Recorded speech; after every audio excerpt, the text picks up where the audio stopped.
Welcome friends, Insta রান্নাঘর থেকে সোমা বলছি। আজকে নিয়ে এসেছি রেসিপি আলু পোস্ত। আলু পোস্ত কিন্তু আমরা সবাই করি, সবাই ভীষণ ভালোবাসি।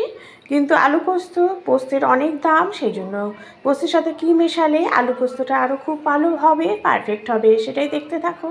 কড়াইয়ের মধ্যে দিয়ে দিলাম নুন, আর ছোটো ছোটো করে আলু কেটে নিয়েছি, সেই আলুগুলোকে দিয়ে দিলাম। দিয়ে এটা কিন্তু একটু স্লাইড হলুদ দেবো, দিয়ে এটা ঢেকে রাখবো। আলুগুলো যখন ভালো মতো বয়েল হয়ে যাবে তখনই কিন্তু আমি পোস্ত দেবো, দেখতে থাকো তোমরা। পোস্তর মধ্যে নিয়েছি হচ্ছে চাল মগজ, তিল আর পোস্ত, কাঁচা লঙ্কা, সেটা আমি দিয়ে দিলাম।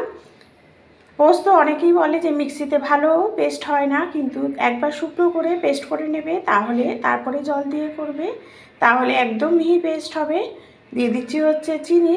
চিনি দেওয়ার পরে আমি কিন্তু পোস্তটা আরেকটু ভাজা ভাজা করব, মিক্সি ধোয়া জলটা দিয়ে একটু ভাজা ভাজা করব। যখন দেখব যে সব ভালো মতো ভাজা হয়ে গেছে, খুব সুন্দরভাবে পোস্তটা মিশে গেছে আলুর সাথে, তখনই কিন্তু আমি একটু জল দেব। জল কিন্তু মাস্ট দিতেই হয়, কারণ হচ্ছে সব কিছু যাতে ভালো মতো একসাথে মজে যায়, সেই জন্য একটু স্লাইড জল দিতে হবে। কাঁচা সরষের তেল দিয়ে আমি ঢেকে দিলাম।